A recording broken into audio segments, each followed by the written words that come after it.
It's been 2 months since Apple released their iPhone 14 lineup, and I got my 14 Pro Max, and I love the phone, it is amazing, but there are certain things that absolutely grind my gears, and the thing is, some of these can be fixed by software, while others are hardware related that are bummers. And with some of these, I've actually found workarounds that I'm gonna be sharing with you guys to help you out. With that said, let's jump right in. Now, the first one really hurts me, and that is the fact that these screens seem to scratch a lot easier than the iPhone 13s and the 12s, even though all three of them had ceramic shield. Now, shortly after I got them, I got one scratch, then another, and I'm extremely careful with my phones and the screens. Now, before you guys say you should have a screen protector, well, I didn't have screen protectors with all my previous phones, and they seem to do better. So I did a little research, and so many people are posting that these phones are scratching very quickly, very easily, whereas their iPhone 13 or 12 lasted a year or two and looks better than a new iPhone just after a couple of weeks. And even worse, some people were getting scratched ones out of the box, and other people replied saying, yes, I'm getting the same thing. Now, I don't know if Apple just changed how this glass is made. There was one post where even the back glass was scratched while having a case on there. Maybe they cheapened out to have better profit margins. I don't know what's happening, but because of that, I actually bought Apple Care on this iPhone when I never have before because I'm so careful. I've never needed it. I went ahead and subscribed because I'm gonna have to be able to replace a screen down the line most likely. So I would say if you're buying a new one, consider getting a screen protector even if you really don't like them like I do. Now the second one is display dimming. Now yes, this has happened for years, but this year Apple said that they included a thermal system to keep the phone cooler. Now that is true, and the 14 Pro Max does do a better job at it, but it does still dim. Now with the 14 Pro, which I'll also talk about in just a bit with another issue, this thing actually dims even more so than the regular 14. When we're doing our tests, when we're doing gaming, I'm honestly really surprised by how much it dims because of that powerful A16 processor. The cooling system's overwhelmed, so that would we recommend if you're on the fence to go for a 14 Pro. Now, the third one is the MagSafe charging speed. Now I'm somebody that loves wireless charging. I don't even have like the cable in my room to charge up, but in times where I do need a charge, and we'll talk about battery life in a bit, when I pop it on, the speed just isn't that great. Now when Apple launched it, we were so excited because we were finally gonna get fast wireless charging on the iPhone, but in my insane charging comparison, I found that their 15-watt MagSafe actually wasn't that much faster than using a 7.5-watt standard charger because it slows down to 6 watts not long after you start charging.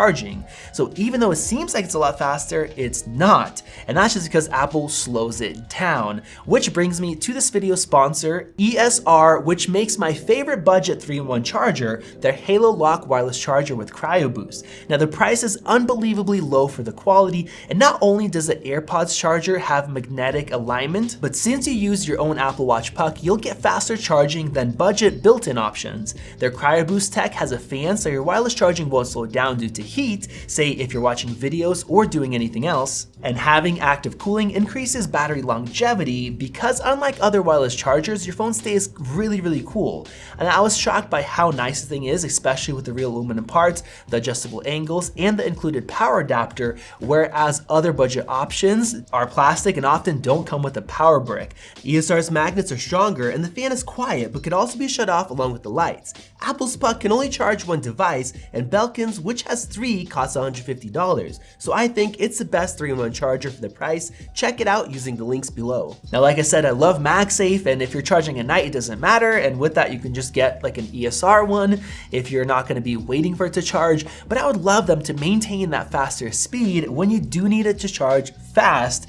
Like for example, you have OnePlus, it can charge your phone in 45 minutes when you need it, but then at night it will charge slower because you don't, and it doesn't want to add the extra heat. Now with that, we have reverse wireless charging. Now this phone is capable of it, but Apple won't let us use it. Now I know that most of the time it is not something that's needed, but hear me out on this. The hardware has been in the iPhone since the iPhone 11 but was never turned on, and the first and only accessory that can use it is the MagSafe battery pack that came out not long ago. Now if you have the battery pack on your phone, but you plug your lightning cable into the phone itself, not the pack, well, that'll actually charge your phone faster, and then it will reverse wirelessly charge the pack, so you have the benefit of having it there and both will charge up. But other than that, you can't use that feature anywhere else. Now, in the last 2 months, I've had multiple situations where it would be so nice to have that. Once my AirPods were dead and I didn't have access to a charger, so I was out of luck and I was doing a bunch of stuff outside without using my AirPods. Now, I would have loved it if I could just place them on my iPhone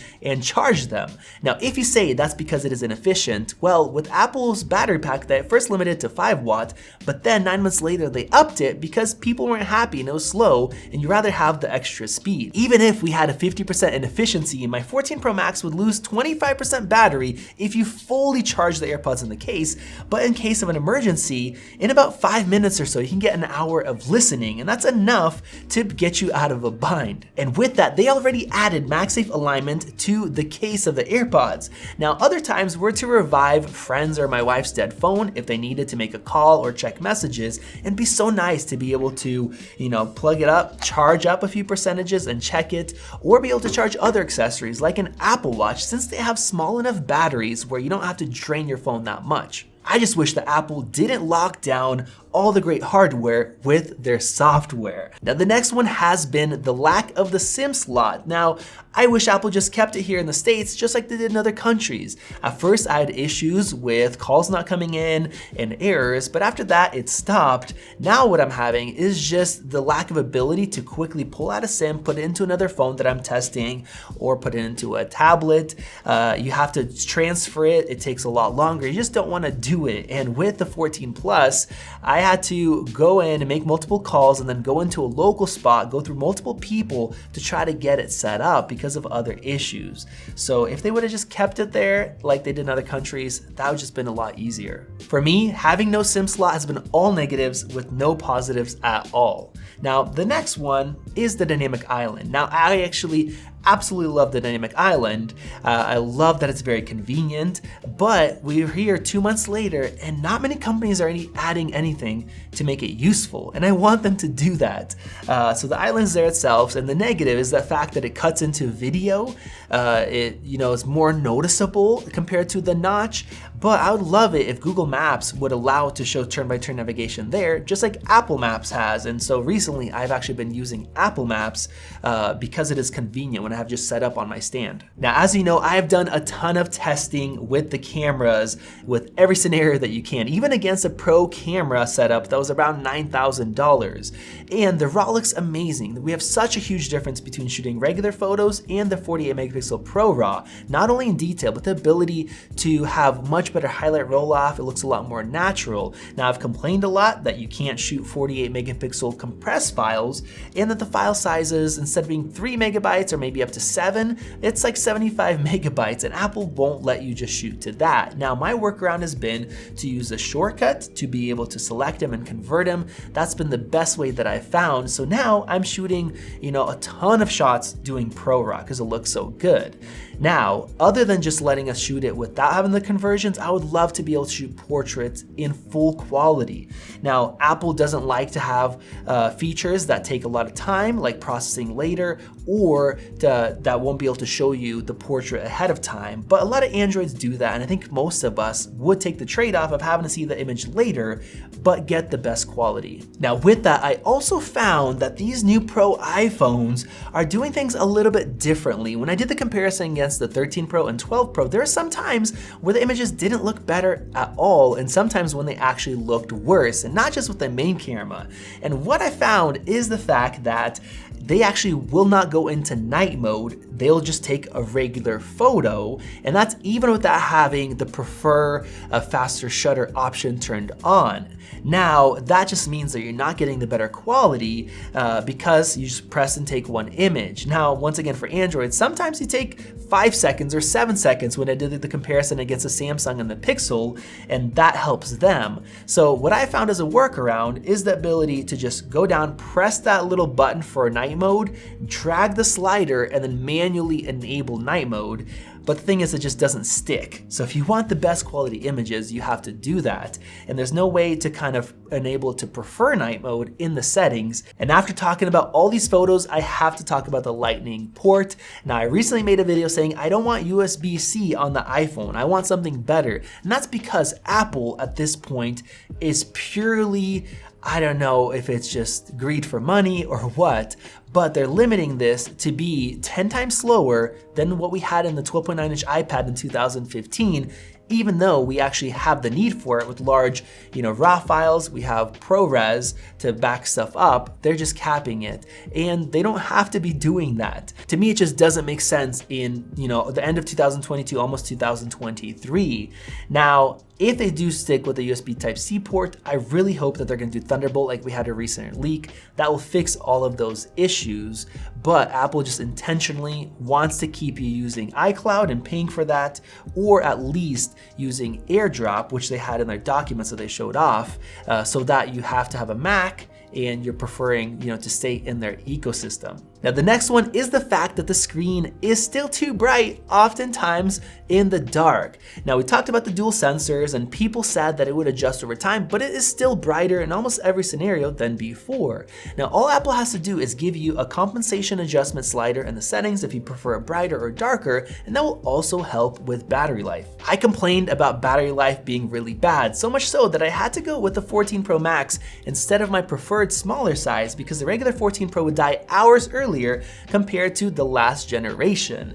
Now, thankfully, it has gotten a lot better, and with iOS 16.1, there's been a nice jump. On YouTube, iDevice Help compared the last 4 generations of phones, and the 14 Pro Max gained just over 1.5 hours of battery life with just the software update and optimizations.